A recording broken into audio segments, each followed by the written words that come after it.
Hey, yo, check this out. This is your boy Havoc. It's your boy SP, and we are Wreckage Manner. And you are checking us out on All Hip Hop. You know what it is, All Hip Hop. We love you, and tap in, man, allhiphop.com. Go to the keyboard right now. You already know what it is. Yeah! What's going on, everybody? It's your man Chuck Creekmur, aka Jigsaw, here at WonWorld Studios, and I got a pair of legends in the building. Two of my favorite artists, Styles P and Havoc, Mobb Deep, The Locks. What's good with y'all? What's good, brother? Man, I'm glad to have y'all in here, man. Glad to be here. Always a pleasure to see you, Chuck. Talking about Tim's, how they hurt our feet. No, I mean, we having real grown man conversations in here today, man. no doubt. For real. Now, I wanted, listen, when I first heard the new album, it immediately brought a question to my mind. And the question is, are we in a new golden age of hip-hop, or a new golden era of hip-hop? Are we in the new golden age of hip hop? I would just say that we in a space where golden era or golden age is being widely received on a great level. You know what I mean? Right now, you know what I mean. Instead of being shut out or people being one-minded, one-track minded, and stuff like that. That's my take on it. Yeah. What do you think? He pretty much summed it up. I think we're in an era where people from the golden age and golden era being highlighted and people are focusing back. I think hip hop always kind of goes in the cycle, and the kids are kind of starting to do their research. But are we in a new golden era? Fuck no. No. Not even fucking Not close even to close. it. Not even close to Okay. it. But it's a dope era to be in, and it's Yeah. a dope time to be alive. But I think what makes hip hop awesome is that especially as you advance and get a lot of years in it, you learn to stop comparing shit and just appreciate the time for what it is. And that time was that time. This time is this time. And I think due to computers and technology and just big money, it could never be that again. Yeah, true. Okay, fair enough. You know? What would you call this era? What are we in though? Because I mean, I asked that question because my daughter and I can both listen to some MCs, some rappers. Yeah. She has hers, I have mine, and then there's a lot right there in the middle we can all enjoy. But also there seems to be there's a little bit of everything for everybody if you look hard enough. Yeah. So while you might not see everything at the top or whatever, but or maybe they're underappreciated, they exist. So what would you say this is right now? It's something. It's got to be something. It's definitely something. I would say it's the I'm gonna let Hap go first. Real quick, the meta era. The meta era. Oh snap! Yeah. That's I was gonna say okay. Stage 3 of the web. Right. On stage, That meta on era. stage 3. Right. Basically. I think it's a lot of. I think it's just there'll be a name for this era once it's done. Like, you know what I'm saying? I think is probably the meta era or some shit like that. But it's we're in an era where things are uber fast. Yeah. You know, the time. I'm pretty sure, like. People don't really understand the concept of time when it comes to hip hop. Like when you right now, a kid could lay on something and just keep fucking laying because you're laying over a computer. There was a time before, like even right before we was making it, while we was trying to make it, I'm pretty sure Having P was going through the same thing where you was laying reel to reel. Yeah. Like where you had to have your shit tight or had to keep cutting the fucking tape on the reel. Yeah. And then there'd be no fucking tape and you got no fucking song Right. to make. So. Yeah. I think just through the progression of time and the things they add on and how shit works, we just in a super fucking fast era, and it's full of microwave rappers. Yeah. But it's also full of organic, authentic rappers. It's the most genres of fucking hip hop. They got genres within hip hop that ain't just hip hop. It's expanded to this type of hip hop, that type of hip hop, this type of hip hop. So, we in an adapt and fucking survive era. Yeah, you both have taken a different approach. Now, correct me if I'm wrong, but Styles, you put out a lot of material. Yeah. Have you been more conservative with your output? What what's your recipes for success now?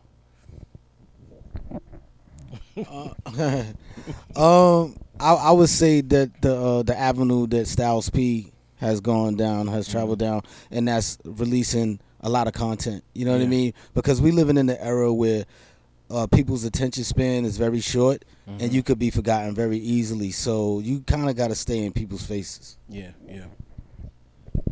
I think we're in the, as we was just saying, the meta era before, and I think years ago, it's about your talent, but it's about how you blend your talent with whatever the current algorithm is going. Yeah. Like, you know what I mean? So I think it's bigger than talent and juice. You know, when we were coming up, you were an artist and you were a businessman. Now you're an artist, a businessman, a brand, and a company that has to be able to keep up with the times. So that alone, you know, different strokes for different folks too. I work a lot because it just keeps my mind going. Unfortunately, I'm not as talented as my brother. I can't produce and rhyme, so I spend most of my time just rhyming and playing with words. And then I also, as a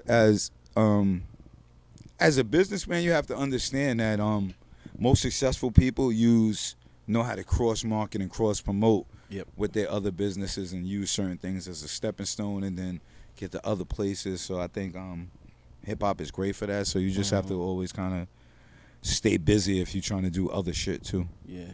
What are y'all's plans for the metaverse? We just saw Jay's getting in it, but we saw Dr. Dre release his meta, what do you call it? Metaduction to the to the gaming world through Grand Theft Auto. But we haven't gotten new music from Dre in forever. Yeah. And I find it interesting that he decides to use this type of platform to release new music. It's almost like he's more comfortable in that space than the actual real world. I'm just kind of assuming, but it just seems interesting to me. Do y'all have any thoughts on it? I mean, for me as a businessman, I wouldn't think that he's more comfortable in that space. I would think just during the success that he's had from Beats headphones, that he knows to get in that space early, take advantage of it, be wise, and get there before everyone else gets there. I think people's comfortability zone is in whatever mechanics make their mind run, and he's an engineer. So I'm pretty sure he's excited by the engineering and creative aspect of the metaverse. There's definitely going to be Wreckage Manner in the metaverse. Okay. You know what I mean? We're gonna do a bunch of things there. We're gonna play our part. As we say, you got to adapt and survive. You got to keep up with the times. Fortunate enough to have some good young fellas around me that keep me afloat, let me know things I don't know, and just introduce other things to me.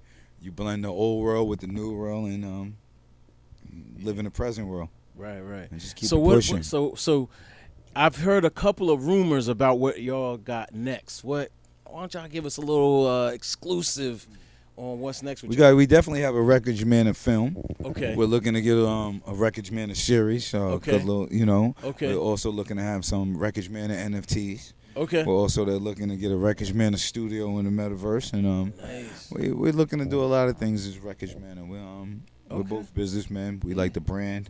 We like to be smart.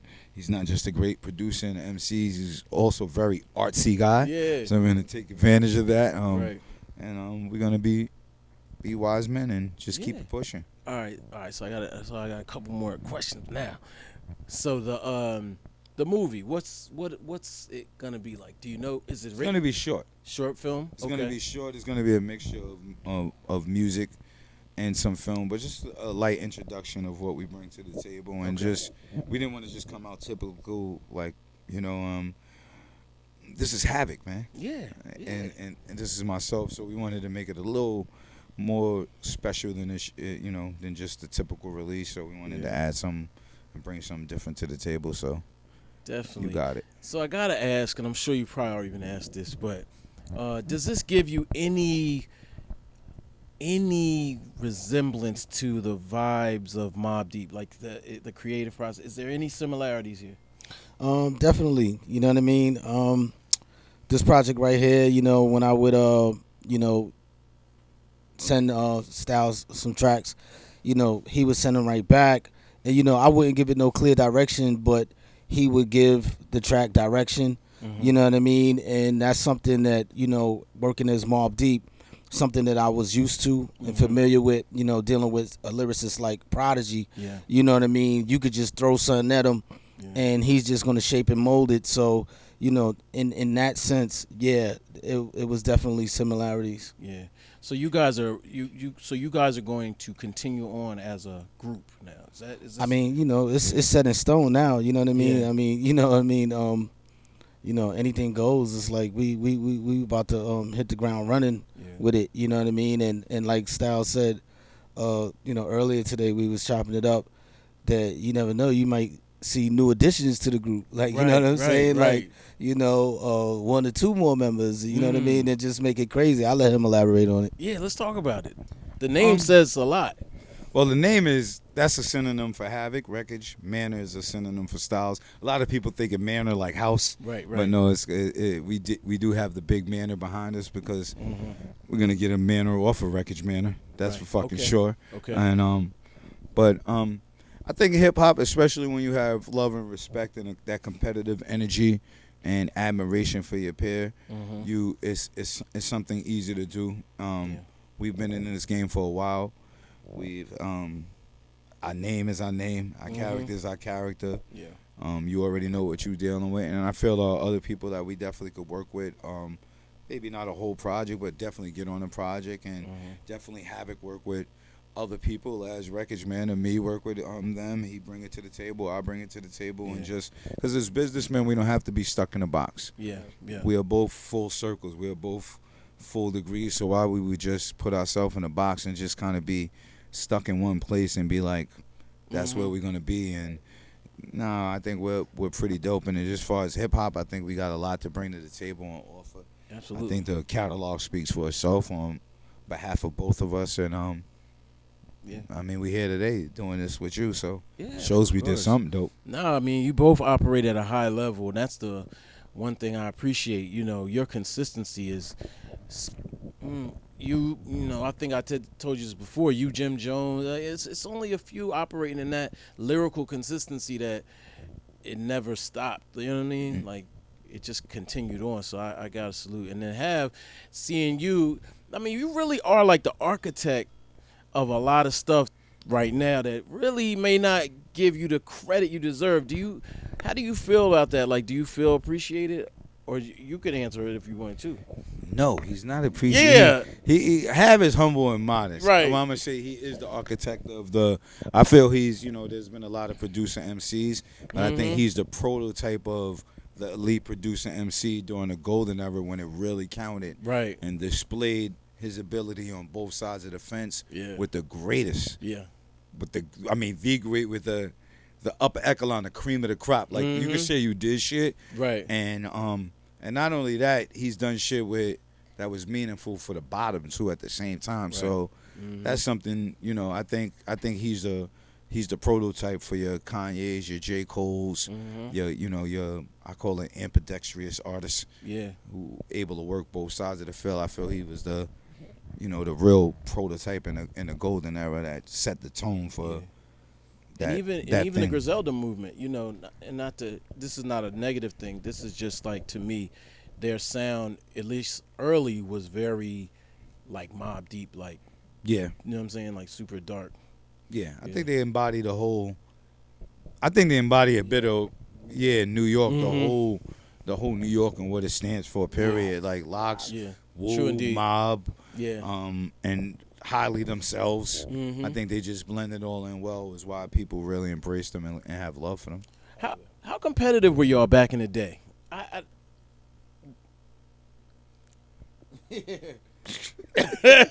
Like everybody from I the know East Mobb Coast came out first. Get me. If you ask me, like when I first heard the Locks. Oh wait, you need the mic. Yeah. If you ask me, like when I first heard the Locks when they came out, I was like, oh, like, you know what I'm saying, like dead ass, like not even just to say that because Son is here, but on some real shit, I used to be like, oh shit, like these niggas is nice, because you know sometimes, like, you know, being a rapper from Queens or whatever have you, you kind of put yourself in a little bit of a box. You know what I'm saying? And got a little bit of an arrogance to you until you hear a locks. You know what I'm saying? And you be like, yeah, that's that. You're like, okay. I think we're bred out of the competitive era. Yeah. I mean, we were speaking about the golden era. I don't think nobody from the golden era is not competitive. Yeah, of course. I think if you came up during that time, you're built to be competitive because you understand what's coming right behind you. Yeah. You drop fire, somebody's dropping fire next week. You better be able to reload. So I think that's kind of just part of, especially lyricism on the East Coast. If you consider yourself to be lyricist or make street music, you have to be competitive. How hard is it for y'all to balance the growing up part with what's going on now? Like, do you find it difficult to rap about grown man things, or do you have to infuse it, strategically in the music now, or how do you approach it? I mean, the miles are getting up there. You know what I'm saying? Like, the miles are getting up there. I'm like wine, Chuck. We used to walk around. I'm like fine wine over here, dog. I think I have am too. like fine wine over here. But you know what I mean? But we talking about I'm Tim's Benjamin, hurting but our feet. I said my Tim's was too heavy. No, It was too heavy. Yeah, we put the Tim's up here. No, I mean, I approach it how I always approached it, organically. Okay. I don't go into my art thinking about how you're gonna feel about it. Yeah. You don't have to listen to me. I'm not one of the people Right. that's programmed. If I don't say something you like, I would suggest.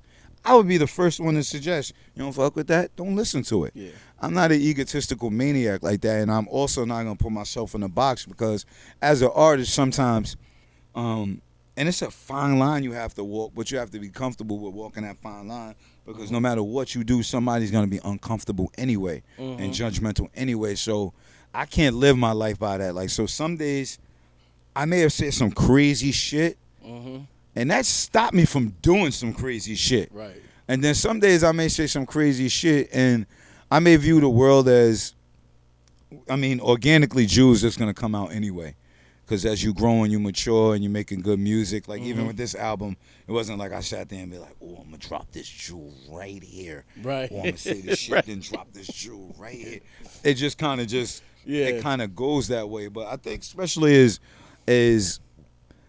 and especially because I sell juice and I do pharmacy. I own juice, juice bars. I sell pharmacy for life. I rebuild the parks, deal with the mayor, deal with the police. I deal with the community in a very key to the city and everything. Got the key to the city too, yeah. But as an artist, sometimes I have to think I'm an artist and I can't really make art with thinking about what everybody else is thinking because that's what got me here in the first place. And if you criticize it or you don't like that, I have to respect that. But that's not going to stop me from making art how I make art. And it's just going to come out naturally how it comes out. And it's kind of, for me personally, because I love so many different forms of art. Like, no one ever says to an author, yo, you wrote too much violence in that book. No one ever says to a producer, a director of films that was crazy. Like, Squid Games killed 200 and some people the first episode. Nobody gonna hit that guy, yo, your next movie, slow down on the violence. Because he's not in Black America getting the finger pointed at with so many people saying how you live, what you live. Sometimes I think as an artist, I look at the whole scope of things. Right. And you try to do better. And you try to grow, but also as an artist, when it comes to being styles as an artist, I'm like, fuck that, half cent this beat. Whatever the fuck comes out is what's coming out, and they're gonna have to deal with it. Yeah. And that's it. What's your creative process like? When you do beats, are you that artist too, or do you hear what's going on, or do you just operate in your own silo?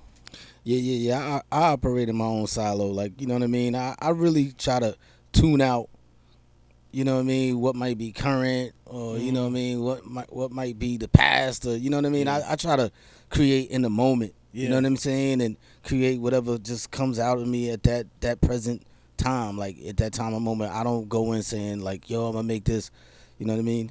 I just create organically.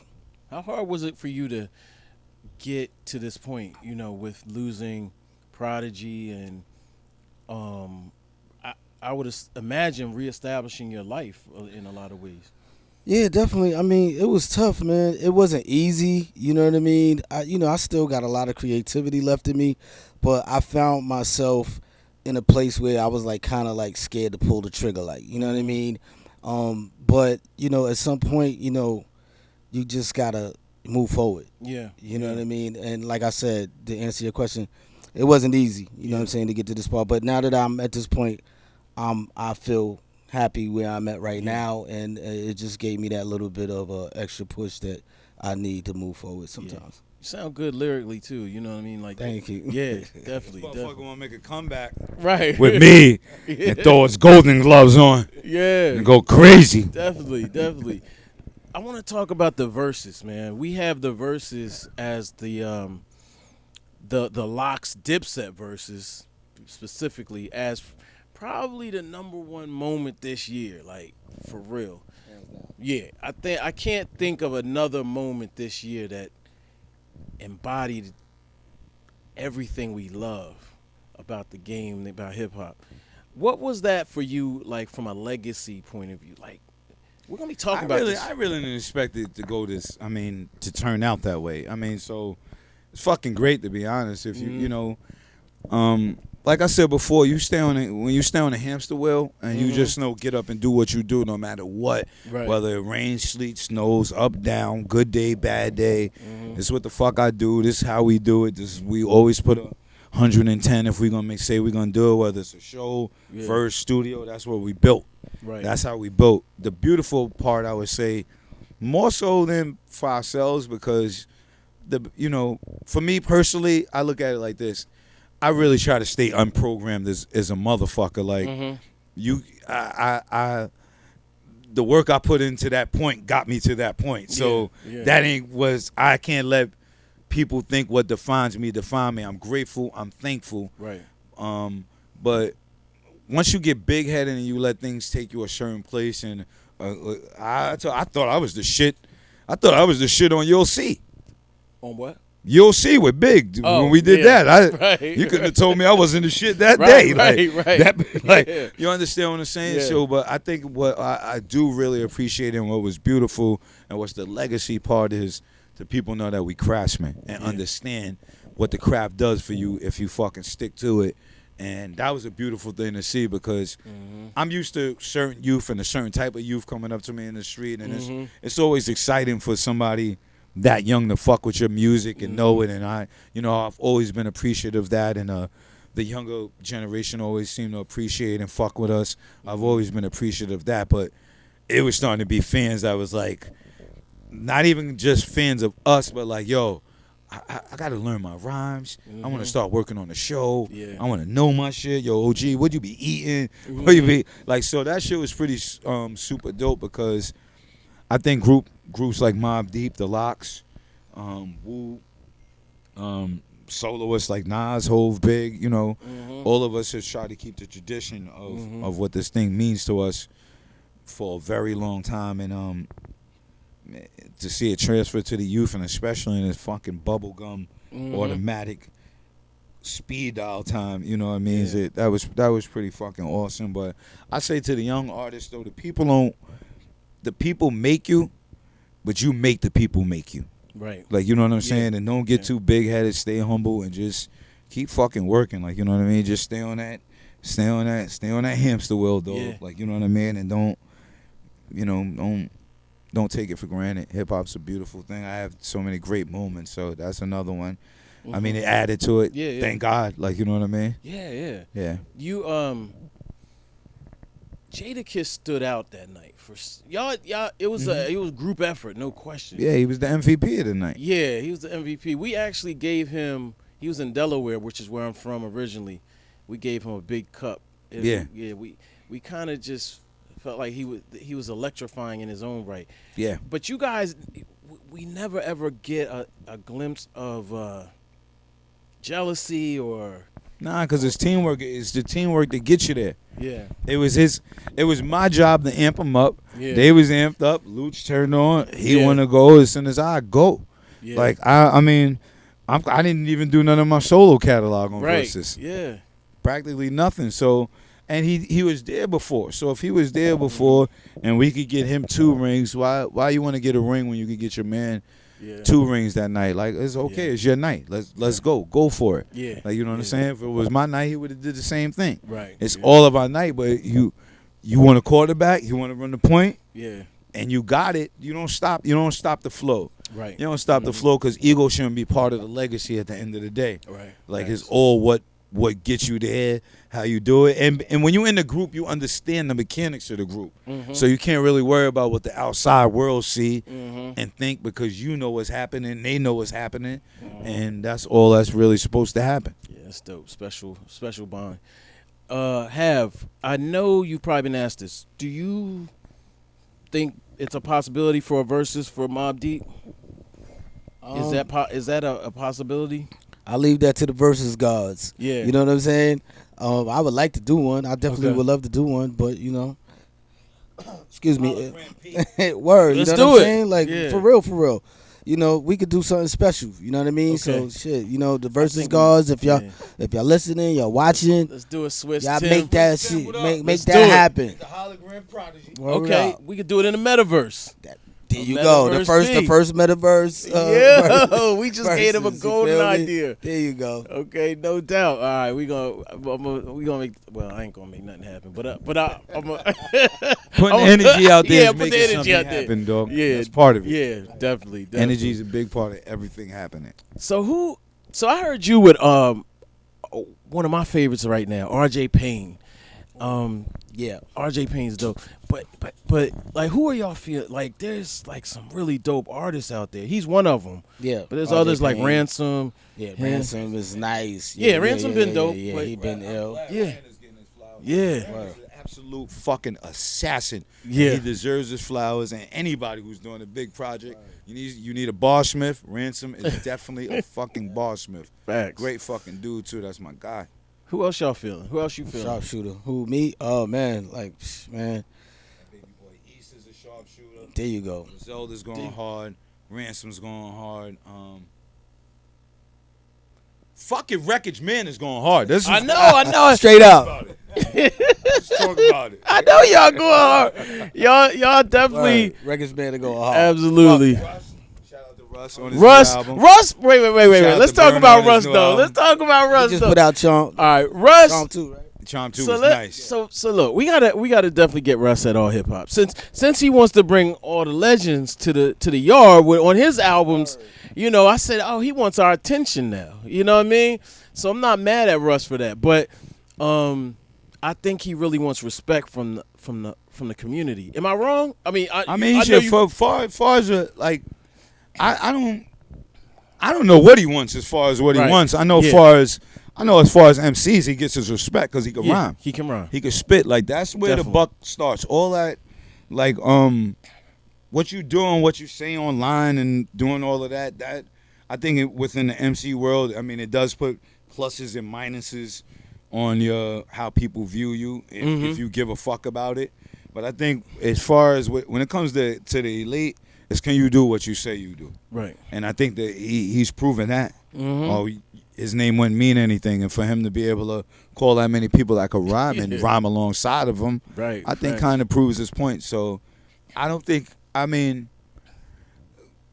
got his point how he was coming in, fuck the industry, and I get the point. Sometimes people can't really verbalize exactly how they feel and what they mean, but I think the proof is in the pudding and when how the business goes. So whether you liked it or not, it was a smart strategy, and the man made money. The man was able to take care of his mama, and specifically talk about taking care of his mama, taking care of his homie, living how he want to live. So whether he says shit everybody agrees with or not, you can't base your life off of that. You just, I think as far as you see how many people he had on his album. I mean, you see the producers and you see the caliber of artists, and those aren't people who just show up and work because of somebody's name. Nobody. That's true. Most of the people that was on there don't give a fuck about none of that. It's can you do this or can you not? And that's the part. We want to make a dope song, and that's it. That's true. That's true. Are you doing another album with Dave East? Yup. I heard. It's fucking done. Beloved too. Yeah, it's done. We shoot around here, B. That first album was crazy, shoot man. I love around it. here. I still work out to that album to this day. Shoot around here, man. It was in my Spotify top songs again. Yeah. Now, one song on the album that's gonna definitely already be in my top Spotify. I love Spotify for that year in rap is So this is my favorite song on the album. This joint right here. I almost cried when I first heard this song, yo. This song's crazy. It's got the feelings to it, yo. It's crazy. Hey. You have a line on here, Styles, that says, I know about a loss and a bounce back. That's why I'm a boss. Talk about the rigors of getting to this point. Yeah, I think a lot of people I felt that in my soul. Yeah, I think a lot of people think when you're a boss, everything is smooth. Right. Even when you make it to the top, nothing is always smooth. Right. Even if it is in business, there's something else is not smooth Right. somewhere else. Could be your mind, your soul, your stomach, your family, your wife, your personal relationships, your dog. Who the fuck knows? But I think people often look at successful people and just see success. They don't see the losses. They don't see the pain. They don't see the strife.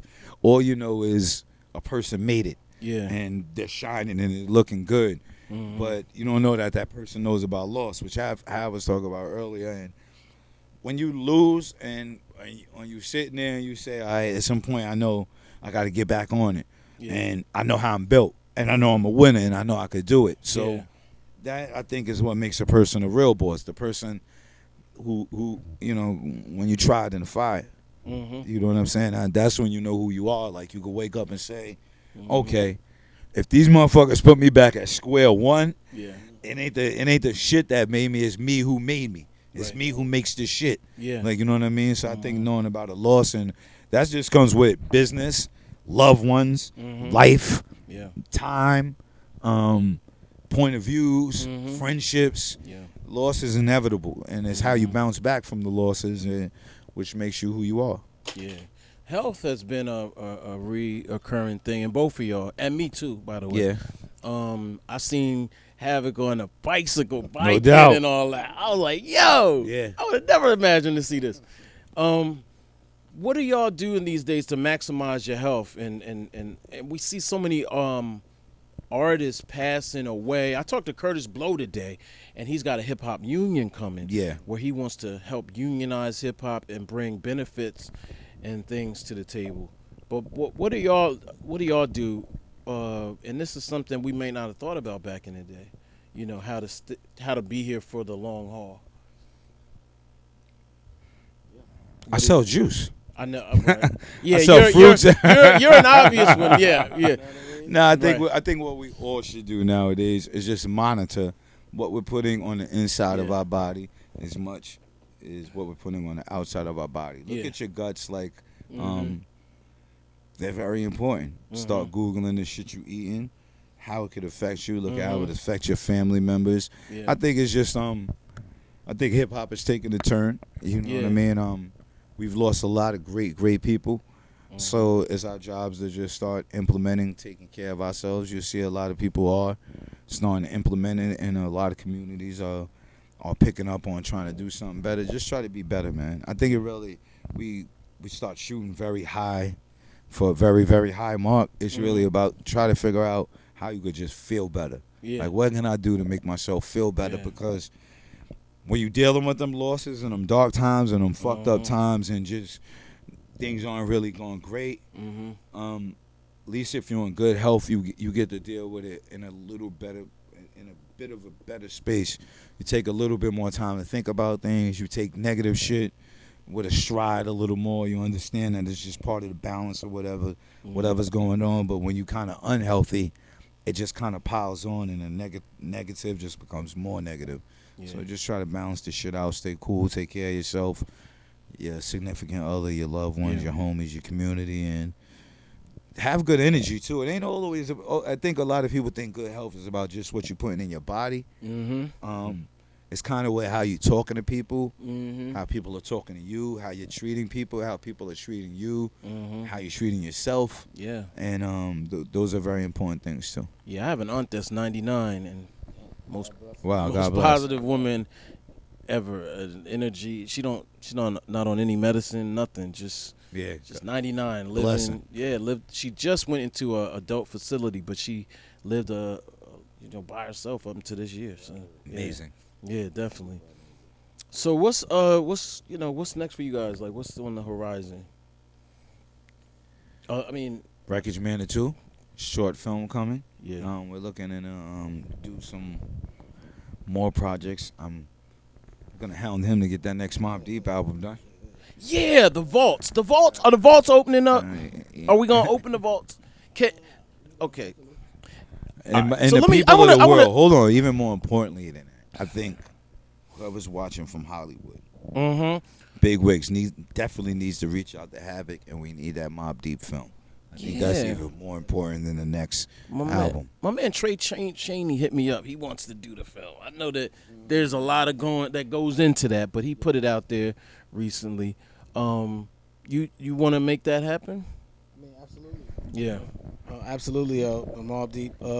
Whether it be a series or a movie, you know what I mean? Something like that. Story definitely needs to get out there. You know what I'm saying? So It got to start before Hit It From the Back. It got to we got to go back to when y'all were.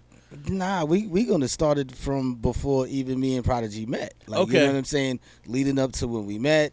You know Yeah. what I mean? And then, just taking it from there. I mean, it's so many different angles and ways we could do the shit. So, Yeah. you know what I mean? Okay. Now, I want to ask a insider question to you about this whole thing. But, Prodigy has his estate, if you will. Right. Are you working with them? Are you able to work? Does that inhibit things from moving forward at all? You know what I'm saying? Nah, not at all. Okay. You have to respect the estate. You know what I mean? Number one, first and foremost. You know what I mean? Yeah. Because the estate is Prodigy. You understand what I'm saying? So, is nothing can be done without Prodigy. Yeah. You know what I mean? And they, are representing him. You know what I mean? So and up until now, you know what I'm saying? I respect that fact. You know what I mean? Whether it be, fans might think that, well, it's happening too slow or, something like that. It's like, look, it's a team effort. You know what I mean? So it's definitely something that needs to be navigated carefully. You know what I mean? You can't just be selfish about those kind of things, and you have to be mindful. You know what I mean? When I look at the estate, I look at Prodigy, and that's with respect. Yeah. Okay. Cool. I just say that as a fan because I went and bought his physical albums. Yeah. Because it's starting to scrub them off off everything. I'm like, yo, let me just buy these joints. Yeah. Because I don't know. You know what I'm saying? Yeah. You know what I'm saying? Like, it's going to be what it's going to be, and it's going to be good. You know what I mean? Prodigy actually has music about to come out now. You know what I mean? They're working on releasing some stuff on him now. Okay. So I'm excited about that because I want to hear it. You know what I mean? So definitely. I'm looking forward to that. Okay, so you won't be part of it yet as far as the solo stuff. Nah, I'm part of it. It may not be in certain capacities that people may want me to be, but when it comes to like promoting it and stuff like that, I'm on deck. You know what I'm saying? Like whatever it is like I'm supporting that 1,000%. Styles, you talk about programming. I hear that from you a lot. You don't see it? I see it. I see it. Okay. What are we being programmed with? I want to know because I want to avoid it. Everything you do is basically a program. It's not. Yeah. I think people think when you say programming, I think people get all fucking conspiracy theorists. No, I mean everything you do in your life, you was programmed to do one way or the other, and you have to start thinking out the box. Whether that's for you, the way you eat, you was programmed. Your mom and your pop said, "This is how you eat. This is what you do." School said the same thing. Yeah. College said, "Yo, this is what you got to do. This is how you live." People said, "This is American dream. This is how you go about it." People say, "Okay, you have to be a Republican or a Democrat." Okay, if he's vaxxed, he's not vaxxed, y'all have to disagree. I feel like people should be able to disagree and not have a problem. I'm not a person that thinks if you think different from me, you're fucked up and I'm right and you're an asshole and you're a prick. I'm not programmed like that. You're allowed to see, feel, do the things you want to do because that's who you are. And as I am the same, but I don't have to just do what society deems what the regular person should do. When a topic comes up, that's what mostly happens. You either have to pick a side, not really. If you ask questions, you're a dick. You question authority, you're a dick. You question your peers, you're a dick. You ask too many questions, you're a dick. Like, so I think that comes. I mean, you can just look at what's going on in the world. Go. Whether you're vaxxed or not vaxxed, go tell the person who's the opposite of you, yada yada yada, and see what happens. And see why I say are people programmed. Go tell a person, yo, I'm black, but I'm a Republican. See if you get in an argument or not, and then you tell me if people are programmed or not. See if a new release drops. How many people go buy the new release of the same fucking exact sneaker, stand online for it 3 days, wait for it? Is that not a program or a program? Definitely. It's somebody who says what's dope, everybody follows the algorithm. It's a program. Me. Right now, you know what I'm looking into? What? NFTs, the metaverse, you know why? That is the program. If I don't follow that program, then I may not be able to survive. You know why I put out so many records a year? The program. That's the algorithm that they now made, that if you don't drop enough, you may not count. I didn't make the program. Everything's fucking programmed. So it's not in a fucking conspiracy theorist way of like everything's programmed. It's like, all right, I usually go here, here, and here to buy my winter coat. Why? Go there, there, and there. No, but everybody goes there, there, and there. Fucking program, bro. So it's not so much his conspiracy theory as you think. What do? You turn your TV on. You put it on a channel to watch your program. Right. Yeah. Okay. All right. You recently went viral for commenting on Drake and Kanye. Where's my 5% to their staff members? You should have got it. Somebody should give me 5% for making it happen. Hyped it up. I didn't hype it up. I said well, it was smart. Yeah. Because I wasn't part of the program. Right. Which Kanye heard and understood. Wait a minute. You could actually probably think like that. Which I'm sure somebody told Drake the same thing. Think about it. Why was we as a group of black people, why did we even accept putting two billionaires up against each other like that? Right. It's not just like typical fucking regular rap. These are like, hey, yo, we don't even have this many billionaire niggas running around. Or potential billionaires. Or pardon me, not niggas, kings, brothers. Like, you know what I mean? Why would we, as the whole hip-hop society, program to put these two against each other? I don't know. Program. Right. You programmed to think out of the next person. They said it was it wasn't even a versus. Nobody know what even happened. The thing they just did, They got art. They got probably shirts that cost more. $400 a pop, man. Like what? A Larry Hoover shirt for $400. They got art, shirts, cars, Balenciaga, sneakers, deals. Why are we pinning these two against each other? Get them together and figure out shit like getting Larry Hoover free and helping the community, getting people healthy. Oh, so they hadn't even announced that concert back then. That's crazy. They ain't even invite me. That's foul. That was crazy. Somebody should have invited Ghost. Beanie Siegel was there. You see what I'm saying? You see what I'm saying? But it's all good. You know why? I'm not part of the program. True. You definitely not. You definitely not. Yo, man, I just want to thank y'all for coming here at WonWorld Studios, man. Y'all two of my favorites. Thanks for having us, Chuck. Definitely, man. Shout out to both of you. And continued success, man. We're always here for you. Always love, definitely. brother. Thank you, baby.